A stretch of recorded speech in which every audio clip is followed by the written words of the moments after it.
Bonjour. Hello. I'm here to comment briefly, unfortunately, on the PBO's latest report on carbon pricing. And for your benefit, I would like to read you the first paragraph of the report. Considering only the fiscal impact of the federal fuel charge, PBO estimates that average household in each of the backstop provinces in 2030-2031 will see a net gain, receiving more from the Canada carbon rebate than the total amount they pay in federal fuel charge. That's what the PBO report says. So now's the time to clear the air on Pierre Poilievre's big lie to Canadian. He's been misleading Canadian. The PBO is very clear. More Canadians get money back from the Canada carbon rebate than what they pay. That's very clear. What is also clear is that our plan is working. We've never seen in our history before emissions go down at a time of full economic growth in this country. That has never happened before. We understand we need to do more, and we are doing more to fight climate change. Just yesterday, we announced new measures on taxonomy and disclosure. And next Tuesday, Canadians will receive the next quarterly payment of the Canada carbon rebate, and 8 out of 10 Canadian households where the federal system is applied will receive more money than what they pay. And what Pierre Poilievre is doing is putting tens of billions of dollars of annual investment at risk with his campaign, which is based on a lie. And it's time for him to come clean and apologize to Canadians for having misled them for so long. Alors, je vais répéter rapidement ce que j'ai dit en français. Donc, le dernier rapport du directeur parlementaire du budget est très clair. La tarification carbone fédérale fait en sorte que la majorité des ménages reçoivent plus qu'ils ne payent en matière de tarification du carbone. Alors, Pierre Poilievre doit arrêter de mentir à la population, comme il le fait sur cette question-là depuis plusieurs mois, et il devrait même s'excuser auprès de la population. Notre plan de lutte au changement climatique fonctionne. Nos émissions sont en réduction. C'est la première fois dans l'histoire du pays que les émissions diminuent alors que l'économie fonctionne à plein régime. Bien sûr, on doit en faire beaucoup plus. Un autre exemple de ce que nous avons fait hier avec l'annonce de la taxonomie sur les investissements qui a été fait par ma collègue, la ministre des Finances, Mme Freeland. Nous savons qu'il reste beaucoup de choses à faire, mais la vérité est que la tarification du carbone, et le directeur parlementaire du budget le rappelle, la majorité des économistes s'entendent sur le fait que c'est la meilleure façon de lutter contre les changements climatiques. Et M. Poilievre n'a toujours aucun plan de lutte au changement climatique. Hier, M. Boulris disait l'inverse, que la tarification du carbone était un modèle qui ne fonctionnait pas, que c'était... Il a même parlé d'un modèle trop capitaliste, puis qui préconisait plutôt quelque chose comme un système de bourse du carbone, comme celui du Québec. Premièrement, votre réaction à ça. Puis deuxièmement, est-ce que c'est quelque chose qui serait faisable à l'échelle du pays, une bourse du carbone? Bien, écoutez, je vais vous envoyer avec plaisir plusieurs déclarations de M. Boulris et de ses collègues qui, par le passé, ont salué le système fédéral de tarification du carbone en rappelant spécifiquement que ce système-là fonctionnait parce qu'il faisait en sorte que les ménages recevaient plus qu'ils ne payaient. Alexandre Boulris, député du NPD de Rosemont-la-Petite-Patrie, a dit ça à plusieurs reprises. Plusieurs de ses collègues du NPD ont dit ça également. The PBO report also said that sur la bourse the du carbone, PBO report. est-ce que c'est faisable? Juste la bourse du carbone, est-ce que ce serait faisable ou là, il est rendu trop tard pour reculer? Vous avez votre modèle. Notre système fonctionne et parler à la majorité des économistes, ils vont vous dire que c'est l'un des meilleurs systèmes au monde et c'est aussi ce que dit le Fonds monétaire international. The PBO report also says that the industrial price on pollution is not only less costly, but it also reduces emissions by significantly more than the consumer price.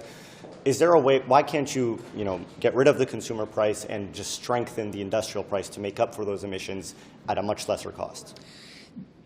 Our plan has more than 100 measures, and no single measure will enable us to achieve our 2030 targets. We need everything.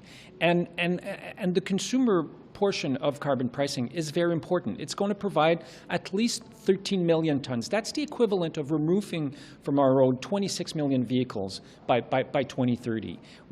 It's an important component. Yes, the industrial system gives us more emission reduction, but we need everything to get... Less costly, so why not make up those emissions by strengthening the industrial one. We are doing that. We've strengthened the industrial pricing system a little over a year ago. We're looking at what we could do furthermore going into the future. But if I start removing measures, then you'll be the first one to tell me, well, Minister, you're going further away from your targets. That simply doesn't work. David? Can I just ask you, the overall conclusion from the PBO, from his briefing, from his report, is that, yeah, we made an error, but largely the conclusion was the same. When you look at the economic costs, when you look at the household costs, you're paying more. So essentially they were right. Do you agree with that? Do you agree that this was not a really big mistake? That's not what this report says. And the report also says that he acknowledges that he does not take into account the economic benefits that are resulting from carbon pricing in Canada and those benefits to households, that he doesn't take into account the economic impacts to households of climate change and natural catastrophes going up in this country. And hopefully in future reports he will be able to do that. But I think the first paragraph of this report is very clear. More Canadians get more money back than what they pay for carbon pricing. Une dernière question. Also claiming victory today because he's saying he's pulling a different paragraph from the PBO's report, which says that people in the backstop provinces will see a net cost and will pay more in the federal fuel charge and related GST, as well as receiving lower incomes compared to the Canada carbon rebate that they're going to get back. So is there a flaw in this PBO report? No, you have to look at the entire report. And the entire report says that when you look at direct costs, if you want to look at indirect costs, then you have to look at the cost of climate change. You have to look at the benefits of putting in place carbon pricing and the tens of billions of dollars that are resulting of that. If you want to do indirect, then you have to look at everything. But if you're looking at direct costs, this is what the PBO report says. Merci beaucoup. Thank you very much. I have to go to question period. Are you looking at increasing? Monsieur Lehoux, combien de temps est-ce que vous allez continuer comme ça à paralyser le gouvernement? Monsieur Trudeau, il y a juste à transmettre les documents qui sont demandés. Oui, mais juste une affaire. C'est quoi votre message aux sénateurs sur la gestion de l'offre? Le message sur la gestion de l'offre? Aux sénateurs qui bloquent. Donc, c'est à eux à prendre la décision, mais je pense qu'il y a des gens qui se sont manifestés ce matin. Je pense que la balle est dans le camp des sénateurs. La paralysie du gouvernement, vous ne pourriez pas faire quelque chose au Bloc pour faire avancer, pour débloquer ça plutôt? Moi, je pense que nos conditions sont claires. Je pense que ça fait depuis quelques jours qu'on dit puis qu'on redit que le Sénat est paralysé. En ce moment, il y a 2 sénateurs qui Non, moi je parle de la Chambre des communes. Je sais que vous me parlez de C-282, mais... Une chose amène à une autre. Nous, on attend après ces sénateurs-là pour faire débloquer un projet de loi qui pourrait peut-être amener des changements dans ce qui se passe ici. Mais en ce moment, nos conditions sont claires. Je pense qu'on a été super clairs depuis des jours. Gestion de l'offre ou équité pour les aînés, c'est là-dessus. S'il y a du mouvement là-dessus, il va y avoir du mouvement ici, c'est sûr. Mais c'est parce qu'en même temps, la GRC, la raison d'être de ce filibuster, c'est tout ce qui est en lien avec le Fonds vert, les documents de la GRC. La GRC dit qu'ils n'en ont pas vraiment besoin. Donc, quelle est la logique derrière le fait qu'on continue à bloquer les travaux du Parlement?